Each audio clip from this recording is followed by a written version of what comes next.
everyone, assalamu alaikum, namaste, sat shri akal, welcome back to your on YouTube channel. This is me Saima Pirzada और आप लोग देख रहे हैं साइमा पीरज़ादा डायरेक्शन चैनल। कैसे हैं आप लोग? सो दोस्तों, आजकल IMF का जो आप सिनेरियो देख रहे हैं कि पाकिस्तान के ऊपर किस तरह से वो मुसल्लत हुआ है, तो ये कहना बिल्कुल गलत नहीं होगा कि इस वक्त वो IMF फादर ऑफ पाकिस्तान बना हुआ है। वो जो चाहता है वही कहता है, वही करता है। ठीक है, पाकिस्तान को वही करना पड़ता है। एक बहुत ही ज़्यादा मतलब कि क्या कहते हैं, अपने बाबा की जो रिस्पेक्ट करते हुए हर बात को हाँ करना होता है ना, बस वही काम आज पाकिस्तान भी कर रहा है IMF के सामने। ठीक है, जी करता है। तो खैर गाइस, आज हम देखेंगे कि पाकिस्तान में जो है वो IMF जो है पाकिस्तान में इतनी ज़्यादा जो है वो अपनी अप्रोच रखता है और जो चाहता है वही करवाता है। और भारत में जो है वो लोग उल्टा ही उसका हो रहा है कि भारत में लोग जो हैं जो लोग हैं वो लोग क्या कर रहे हैं कि भारत IMF जो है वो उनके आगे भीख मांग रहा है कि भाई आप गंदम जो है वो मत करो। ठीक है, मतलब बंद ना करो, इंपोर्ट एक्सपोर्ट का सिस्टम ऑन रखो। तो लेट्स स्टार्ट द वीडियो। जानते हैं पाकिस्तान में क्या और इंडिया में क्या लोग इसके बारे में कहते हैं। वीडियो बहुत ज़्यादा इंटरेस्टिंग है, आप लोग भी मेरे साथ ज़रूर देखें, आपको भी अच्छा लगेगा और काफ़ी चीज़ें हमें जानने को मिलेंगी। और बाकी चलते हैं वीडियो की तरफ। चैनल पर न्यू है तो सब्सक्राइब करना मत भूलिएगा और बेल आइकन को ऑल नोटिफिकेशन पर प्रेस कर लें ताकि सारी वीडियोस आपको मिलती रहें। और हाँ, ज़रूर मुझे बताएं कि मेरी वीडियोस के आप लोगों को नोटिफिकेशंस आते भी हैं कि नहीं आते हैं, क्योंकि बहुत सारी जो है आजकल मुझे फ़ील हो रहा है कि नोटिफिकेशंस आते नहीं हैं, और अगर आते भी हैं तो 2-3 दिन के बाद जाकर आते हैं, जहाँ तक मुझे ऐसा फील हो रहा है। तो खैर बिना देरी किए चलते हैं वीडियो की तरफ और स्टार्ट करते हैं वीडियो को। तो लेट्स स्टार्ट। IMF ने हमें फारिग कर दिया। अगर IMF को $1 अरब हमें दे दे, अब बात तो ये है, IMF ने इंडिया से रिक्वेस्ट की है, बिल्कुल रिक्वेस्ट ही की है, मतलब प्रॉपर लिखा है कि हम बैक करते हैं, यानी कि भीख मांगते हैं कि इंडिया जोन सा है वो वीट की एक्सपोर्ट को ना रोके। अगर इंडिया ने वीट की एक्सपोर्ट को रोका, यानी गेहूं की, गंदम की एक्सपोर्ट को रोका, तो दुनिया में इस हवाले से बुहरान आ सकता है, गंदम के हवाले से, वीट के हवाले से। कि अब हमने केयर टेकर्स को कितनी देर रखना है और किस किस्म की आगे एक्सपेरिमेंट्स हमने करने हैं। मैं आज आपको बता रहा हूँ, ये मेरी पेशन गोई है। अल्लाह खैर। तो इकोनॉमी का क्या होगा? केयर टेकर्स के साथ तो बात ही नहीं करनी IMF ने हुए। और अभी जो बात हुई अभी कतर में, दोहा में, जहाँ पे भी पाकिस्तान के फाइनेंस मिनिस्टर गए हुए थे, तो वो टॉक्स फेल हो गई हैं। IMF से हम हर साल या मतलब हम कर्जा लेते रहते हैं IMF से, ठीक है, और IMF इंडिया की रिक्वेस्ट कर रहा है कि भाई आप वीट की एक्सपोर्ट को ना रोकें। अगर आप एक्सपोर्ट रोकेंगे तो पूरी दुनिया में वीट के हवाले से बुहरान आ जाएगा। हम एग्रीकल्चर कंट्री होते हुए IMF से कर्जे मांग रहे हैं, उनके तरले कर रहे हैं, उनके नीचे लगे हैं, और इंडिया के IMF तरले कर रहे हैं। क्राइसिस को आ जाती है, कुछ ये हो जाता है, वो कोई ना कोई फंड फाइनेंशियल इमरजेंसी लगानी पड़ जाती है। मैं तो बहुत बार कह चुकी हूँ कि मुझे तो बहुत पसंद है इनके जो फॉरेन मिनिस्टर हैं, कि उनसे ऑटोग्राफ लेना चाहूंगी। इंडिया को IMF जैसा एक इतनी बड़ी ऑर्गेनाइजेशन रिक्वेस्ट कर रही है कि आप जो सा वीट की एक्सपोर्ट को ना रोकें। जय हिंद दोस्तों, a very warm welcome to Hindustan special channel. आपको पता ही है दोस्तों, भारत ने गेहूं के एक्सपोर्ट पर पूरी तरह से पाबंदी लगा दी है, लेकिन अंतर्राष्ट्रीय मुद्रा कोष भारत आगे भीख मांग रहा है। जी हां, आपने सही सुना, IMF भारत के सामने भीख मांग रहा है। दावोस में विश्व आर्थिक मंच के मौके पर IMF प्रमुख क्रिस्टालिना ने मंगलवार को भारत से गेहूं के निर्यात पर प्रतिबंध पर पुनर्विचार करने की गुहार लगाई। उन्होंने कहा कि मैं भारत से जल्द इस पर पुनर्विचार करने की भीख मांगती हूं। दूसरी तरफ पाकिस्तान है जो हमेशा IMF से कर्ज के लिए हाथ फैलाता रहता है। पाकिस्तानी मीडिया ये चर्चा कर रहा है कि संजोग देखो, IMF भारत से भीख मांग रहा है और हम IMF के आगे दोनों हाथ फैलाए हुए खड़े हैं। आपको यहाँ बता दें कि IMF की पाकिस्तान के साथ वार्ता फेल हो गई है और IMF पाकिस्तान को और कर्ज नहीं देने वाला। आईएमएफ ने इंडिया से रिक्वेस्ट की है, बिल्कुल रिक्वेस्ट ही की है, मतलब प्रॉपर लिखा है कि हम बैक करते हैं, यानी कि भीख मांगते हैं कि इंडिया जोन सा है वो वीट की एक्सपोर्ट को ना रोके। अगर इंडिया ने वीट की एक्सपोर्ट को रोका, यानी गेहूं की, गंदम की एक्सपोर्ट को रोका, तो दुनिया में इस हवाले से बुहरान आ सकता है, गंदम के हवाले से, वीट के हवाले से। इंडिया जो कि हमारा हमसाया मुल्क है वो वीट की प्रोडक्शन के हवाले से इतना आगे निकल चुका है कि आईएमएफ को रिक्वेस्ट करनी पड़ी है इंडिया से कि वो काइंडली, मतलब उन्होंने बोला, रिक्वेस्ट किया प्रॉपर कि वो वीट की एक्सपोर्ट को ना रोकें। अगर वो रोकेंगे तो पूरी दुनिया में बुहरान आ सकता है वीट के हवाले से। हम भी, पाकिस्तानी भी एग्रीकल्चर कंट्री हैं, तो फिर क्यों हम इतना पीछे रह गए एग्रीकल्चर में, वीट की प्रोडक्शन में, कि हमें इंपोर्ट करनी पड़ रही है। और इंडिया को आईएमएफ जैसा एक इतनी बड़ी ऑर्गेनाइजेशन रिक्वेस्ट कर रही है कि आप जो सा वीट की एक्सपोर्ट को ना रोकें। इनफैक्ट ना जो ये आईएमएफ को ख़तरा है ना बुरहान का, वो तो जो यूक्रेन का मसला चल रहा है इस वजह से है। बाकी जो गवर्नमेंट है ना इसकी, इंडिया की, वो उनको बहुत ज़्यादा इक्विपमेंट दे रही है, ज़राअत के हवाले से इनको प्रमोट कर रही है, किसानों को कर्जे दे रही है। इस तरह से ना वो बड़ा मामलात हैं जिस वजह से वो प्रमोट वहाँ हुई है ज़राअत। वहाँ के किसान बड़े मजबूत हैं, किसान मजबूत हैं, लेकिन हमारी मीडिया पे तो ये बताया जाता है कि इंडिया में बहुत गुर्बत है, इंडिया में ये बुहरान है, इंडिया के हालात बहुत ख़राब हैं। आप ये जो अगर बता रहे हैं कि वहाँ की गवर्नमेंट बड़ी सब्सिडीज़ देती हैं, आपको कैसे पता चला? मैं आपको वो एक चीज़ बताता हूँ ना कि वहाँ जब अंग्रेज़ों का दौर था ना, वो इधर रूल कर रहे थे, तो उस वक्त से ना वहाँ ना मंडियाँ बनी हुई हैं। और मंडियाँ जो है ना वो इधर जितना आपका ये व्यापारी वगैरह ले जाते हैं ना, ये शहरों वाले, वो जो आम ज़मींदार है उसको नहीं फ़ायदा होता। वो जो रेट मंडियों में होता है ना, जो एंड पे होना होता है, वो शुरू में भी वही होता है। ये वजह है कि वो ज़मींदारों को ज़्यादा से ज़्यादा फिर मुनाफा मिल जाता है इंडिया में। आईएमएफ से हम हर साल, या मतलब हम कर्जा लेते रहते हैं आईएमएफ से, ठीक है।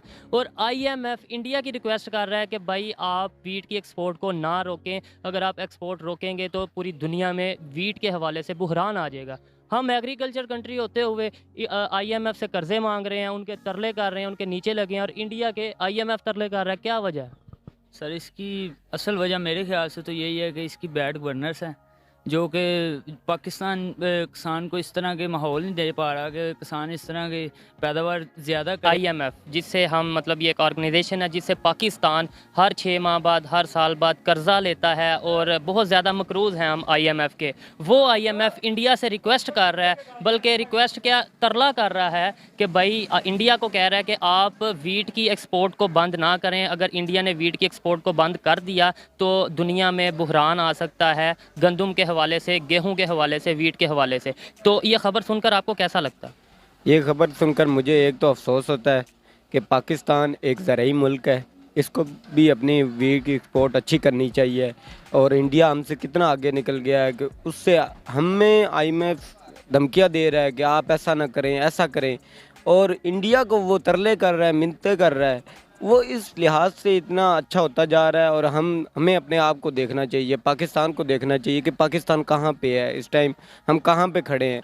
बड़ी अजीब बात है कि एक तरफ तो पाकिस्तान के अंदर अफरा तफरी है।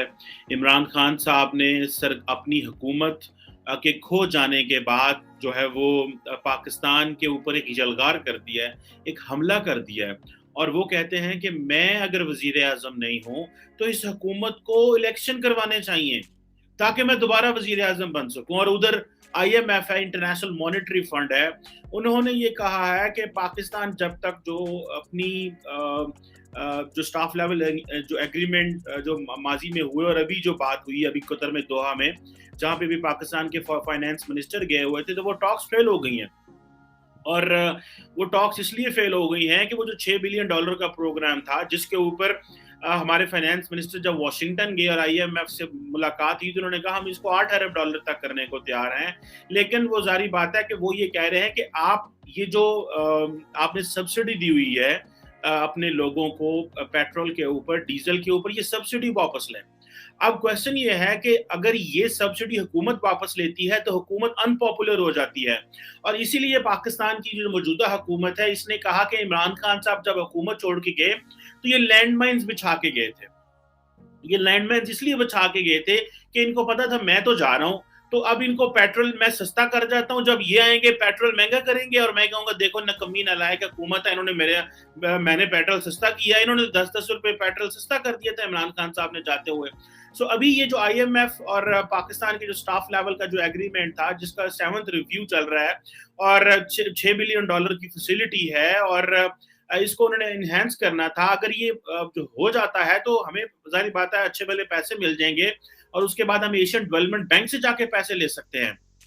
अच्छा, इस वक्त जो पाकिस्तान के फॉरेन मिनिस्टर है बिलावल भुट्टो जरदारी, उन्होंने ये कहा है कि ये जो IMF के साथ पाकिस्तान की डील है ये तो आउटडेटेड है, क्योंकि इनका और हमारा मुआहदा 2019 में हुआ था। अब इस मुआहदे को 3 साल हो गए हैं और इस वक्त जो ग्राउंड रियलिटी बदल गई है, इन्फ्लेशन ज्यादा दुनिया में हो गई है।